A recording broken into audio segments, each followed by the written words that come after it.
بسم الله الرحمن الرحیم.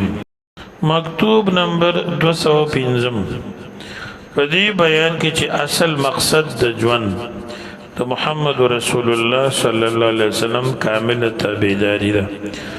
خواجه محمد اشرف کابلی رحمت الله علیه ته ولیکل الله تعالی دې تاسو ته د محمد رسول الله صلی الله علیه وسلم کمال تابعداري نصیب کړي.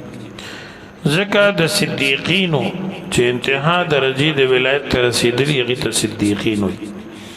د صدیقینو اصلي غرض او مقصد دا دی د دې نه سوا ټولې خبرې دروغ دي، وهم او بېهوده خیالات دي.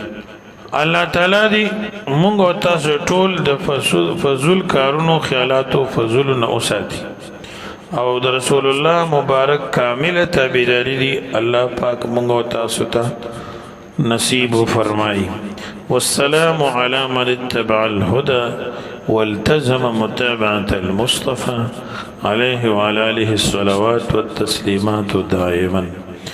سلامتی دی پاچا من چې رسول الله مبارک تابعداري کړی د هدایت او د نبی علیہ السلام د تابعداري او د سنتو التزام په ځان باندې کړی وي.